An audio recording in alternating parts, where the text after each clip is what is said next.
also to help you and support you the initiatives of WynActive and Wyndham City.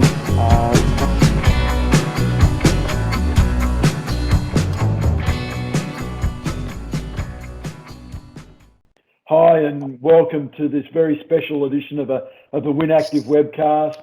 I hope you're well, and the weather's turned a bit cooler today, so hope you're inside and enjoying a heater. Look, today we've got some really special guests from the Western United Football Club. Really looking forward to talking to those guys, and I'm sure they'll have some fascinating insights and information for us. But first of all, my co-host and partner in crime, James. How are you, James? And welcome to the WynActive webcast again. Thank you, Barry, and it's great to join you on this Tuesday. And looking forward to having a bit of a chat with Chris and Robert from Western United Football Club. It's really unique that we find ourselves in this current situation, but I suppose for Western United and their inaugural season, there's some added challenges to what's been a fantastic start for a new club, and looking forward to hearing from them. So without further ado, I'd like to welcome Chris Pehlivanis, CEO of Western United Football Club, and Robert Palmaricciotti from the head of community of Western United Football Club. Welcome, Chris. Welcome, Robert, to the WynActive webcast. Thanks, James. Thanks, Barry, and thank you for having us on WynActive. And it's exciting to be part of this and share our journey, a journey which is, very unpredictable to this date. But anyway, something that's teaching us a lot of things about professional sport, and more than that at the moment, actually. Thanks, James. Thanks, Barry. Looking forward to it. Yeah. Hey, look, it's great to have you guys with us, and I suppose it's the insight you have of running a national team, a professional sporting organisation, will be fascinating to us and to all of our viewers going forward. So how, to start off, how's your first season been? So prior to COVID-19, how were you tracking? How were you going? Yeah, it's an interesting one. When we began our journey in the season, we all said it's going to be a roller coaster. We didn't expect this big of a roller coaster, but it's been pretty good. It's been, if we set our objectives at the start of the year as an executive and a board, both on and off the field, I think we've achieved most of our goals, and we're currently sitting sixth on the table in the finals contention, with one game in hand from this team that's seventh. So from a startup club and bringing 20, 30 staff together and 20 players together, you don't know what you're going to get sometimes, but we've been managed that as expectations. We've brought in some new players even during the year, and we're very thrilled at the position we're currently sitting on the table. And we're also very thrilled about the community work we've done, our partners that we've been able to bring onto this journey. And it's something, as a startup club, I don't think we would have envisaged at the start of the season to be this far down the track with all those areas. I think it's incredible to start a new club and to go straight away into a first season and have the success you've had, Chris. And it must be challenging now. And how have you, or how are you leading the organisation through this period? And I suppose, like with all our other guests that we've had on board, it's a learning curve for everyone. But how have you sort of looked to approach it from the top down and looking after those administrators, staff, and players and partners? Yeah, it's crisis 101 again. I've been lucky enough unlucky enough, it depends how you look at it, but in my prior role, I also was at the Essendon Football Club during the drug saga, which has put me in good stead. And one of the things, the principles that we focused on when we got out of the drug saga in Essendon was all about communication and ensuring that you're close to your people, that being all your stakeholders in the organisation. So what we've done here at Western United during this crisis is regular communication to both our staff and players, regular communication to our partners, regular communication to our members, and fans. That way, we don't have all the answers, and no one has all the answers during this crisis. However, what we are doing is whatever we have, we'll share it in a timely manner and ensure people are focused on what the future looks like rather than focusing too far behind. So they're the kind of things that we've put in place as an organisation. But if I can, any piece of advice I'll give is just make sure constant communication during these times and keep your people in a positive mindset, because if the alternative isn't great. I think that's really wise words. Thanks, Chris. And it's something we're certainly trying to do, but I think it's something here, us at WynActive, we're continually looking at, and how are we communicating. Robert, talk to us about your engagement with the community, and I think it's been incredibly strong, and the club already is well known for its engagement with its local community, the western suburbs of Melbourne and greater western suburbs. And also, what sort of communication and how are you supporting that community now? Yeah, thanks for that. Yeah, I think we have met the expectations. If I look at it, if I think back a year ago, and I look at where we are now, it's great. I would have signed off on that 12 months ago. I think, the West, like I'm from the West, brought up in Geelong, grew up in western Melbourne, all the time in Wyndham and Hobson's Bay. And the connection with people with the West, from people from the West, the connection with the West is even stronger than I thought, actually. So we I think, bring a bit of a way to bring people together. I think something that unites them, potentially. We've taken an approach where we want to be entrenched into society in the West. We've looked at lessons from other professional clubs in Australia, around the world, and it sort of appears that best practice is to form a meaningful, sort of genuine relationship with people. People are not easily fooled. So it almost a personal relationship. If I look at it like a business, it's almost like everyone, we need an account manager on everybody, So, and these are mainly with other non-for-profit organisations. So we've seen that forming partnerships with other organisations, together we can achieve a lot more. So, what can we bring? We bring potentially a bit of excitement, access to players, our brand, and that can help other organisations. So slowly we're partnering with lots of organisations around the West to sort of benefit individuals in the West. So I think to confirm that too, it's funny, this crisis has also brought opportunities, as you're aware, and that's everyone's suddenly learned how to use Zoom, haven't they? Video conferencing, okay? And that's given us we just thought, it was only a couple of weeks ago, we thought, well, wait a minute, how do we, you need a period of time to adjust. We can't meet clubs, we can't go to the community. I said, well, let's go and ask them how we've done in the year, do a bit of a summary and debrief. So we've just been meeting with 6 to 10 clubs every night, representatives, having Zoom meetings. And they clearly told us we met expectations. There's still a lot more to do, don't get me wrong. Where we want to be in 2-3 years' time, particularly once the stadium's built, is far from where we are now. But in this first year, we met expectations. Clearly, they said that on and off the field. So I hope that helps. Fantastic. Talk to us about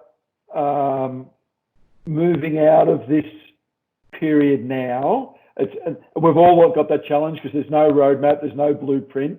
And then in future years, how do you see Western United A coming out, and B where to go in the next couple of years?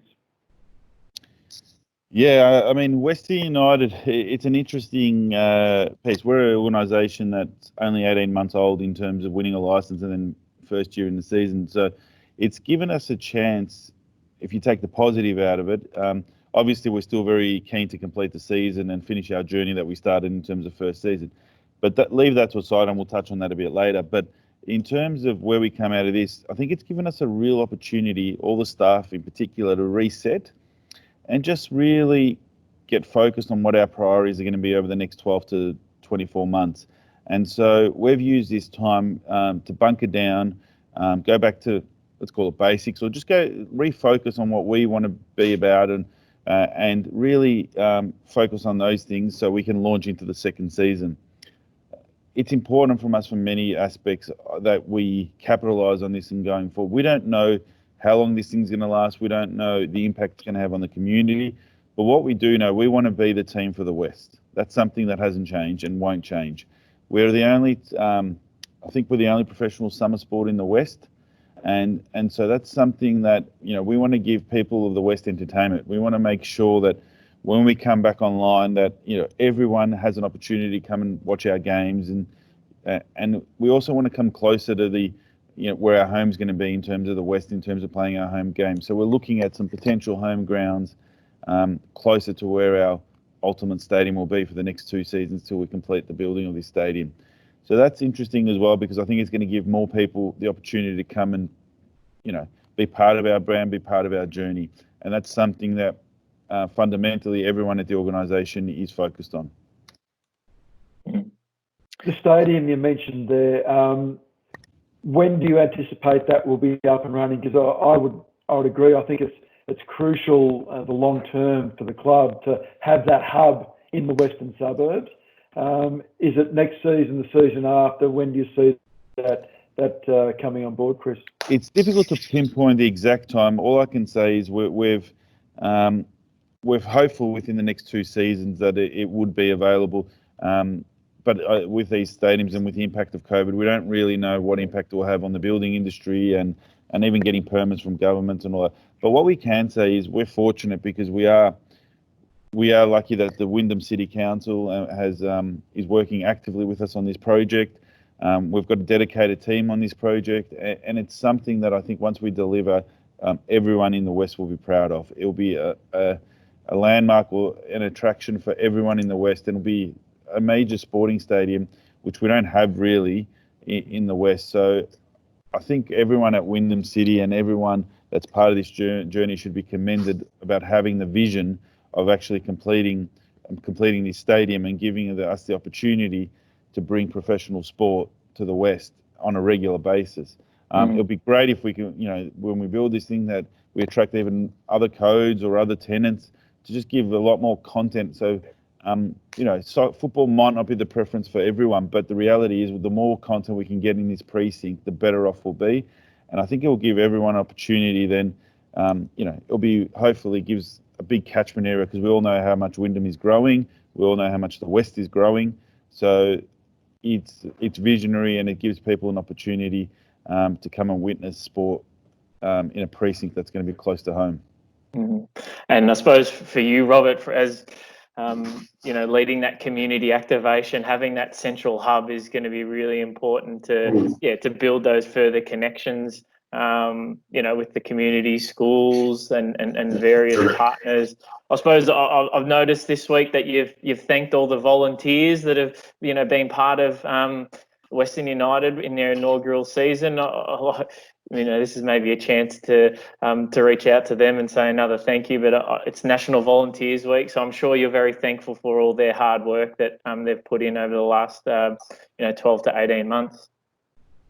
Yeah, without a doubt, that's why we did it. They're a very important part of our organisation, and will grow going forward. And definitely looking forward to the stadium and the precinct around it, but not just the stadium. I mean, at the moment, we've got an A-League men's team. I mean, going forward, the club is far from that. And there's a whole female aspect, getting a team in the W League, and then with both genders, having academies under that, community clinics, a youth team.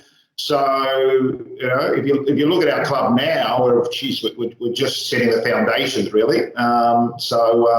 There's still from a community point of view, there's lots of assets still to come that we can use to benefit the community. That is really exciting. Sorry, Chris, go for it. No, I was just going to say, just touching on the volunteers, I think it's a great opportunity to thank them, but not only for our club. I think volunteers generally around all codes and all sports and all levels. I think if you look hard, we've all probably been participating in, doesn't matter what kind of sport, or doesn't even have to be sport. The volunteers in Australia in particular, we're fortunate because they underpin all these organisations. Even, if you think of our big AFL clubs, if it wasn't for the volunteers, they wouldn't be the clubs they are today. So we just want to say a big thank you to all of them.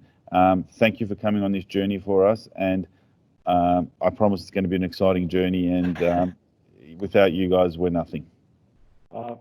Fantastic, Chris, and I endorse, and James and I have both been involved with community sport and totally endorse that sentiment in regards to the volunteers. I'm actually hanging out to ask you this question, so excuse me for being a little bit indulgent, but hey, what's the chance of the A-League starting up? Are we close? Are we not close? Have you heard rumours? Do you know something that we don't know? But really looking forward to it, getting back on board. But is there a good chance that the season that was interrupted will resume? It's a great question, and I'm delighted to say that every club and the competition their main priority is to restart the competition. So we're working tirelessly to get that ticked off. There's a few hurdles that we're still got to jump, but the reality is we want to play this competition and complete it before 31st of August. The complexities, and I'll just touch on some of the complexities, are obviously the health crisis and making sure it's safe, and we've got to deal with that. So they are talking about potentially a hub model in one of the states and making sure we all go there. So that's something that us at Western United, we're supportive, and we're supportive of the league. The other complexities are contracts typically finish for players that come out of contract on the 31st of May. So in terms of restarting, we were working through with the Professional Football Association, the PFA, in terms of working what that looks like in terms of extensions and being able to extend contracts that currently exist to the 31st of August, but it also needs players to accept that proposal. And finally, it's also the economic side of it and making sure that whatever we put on and whatever is affordable. But I think with great partners that the FFA have gone, great partners that the clubs have got, I think that's going to be achievable. Look, we can only cross our fingers and hope, and that certainly gives all of us a little bit of light at the end of the tunnel. So thanks very much, Chris. I'm not sure whether you've watched these before, these WynActive webcasts, but we really like to be positive. We really like to focus on the good things, and we do that by asking all our guests about what are we grateful for. What are we thankful for today? So, and there is a lot to be really positive about. So maybe, Robert, can I start with you? And what are you grateful for today? I think sometimes I look at all the millions of individuals around the world that are far worse than me. What issues have I got? Sure, I'm at home with my family, still earning a little bit of income. The family's healthy and active. Wow, what else do you want? To some degree, there's even some benefits in this, being together as a family, instead of being all over the place, always busy and running. So it's allowed us to maybe take a breather, stop, think, etc., and appreciate what we've got. So, I'm from an Italian background, so you know the situation in Italy with the virus. Wow. The amount of cases we've had in Australia equals what they had at one point in a day. So, grateful for what I've got, really.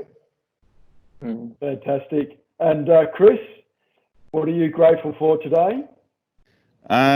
I'm grateful, obviously, spending a lot of time with the family, having the opportunity to see my little boy. He's actually just started prep, and seeing him go through his first steps of education. And it's funny to see these little kids learn how to learn effectively. And when he turns around and he tells his mum, "You're not a good teacher." He's only been at school for a month. So actually sometimes I get home and I don't know who's we're going to be where. And, mum might be in one room, he might be hiding in the other room. But effectively, it's been great to see that, the homeschooling. I know it's tough on parents, but the positive side is it's been great to just see the connection between kids and parents again, and actually a real bond. Yeah, you're going to have your challenges, but it's been exciting to see that journey. What I'm also grateful, we're privileged. Everyone at Western United is privileged to work in sport and have the ability. So there's times like this where you sit back and reflect and you go, God, we love what we do. It is amazing to work in sport. And sometimes when it's taken away from you, you then realize, you sit back and go, well, it could be worse. So our future will be there again, and we'll get the opportunity to do what we love and entertain the people from the West and entertain football crowds again. But everyone at Western United, I talk from my perspective, but I'm sure everyone at Western United is grateful that we've got an opportunity to work in sport and go on this journey, and hopefully we'll be able to go on a journey that we have some success over time, and that people will be have this etched in their memories forever. Fantastic, and just what a wonderful message there, Chris, about watching your children and being part of their growth at that time. And it's many years since my children were that age, but very lucky and enjoy it for sure.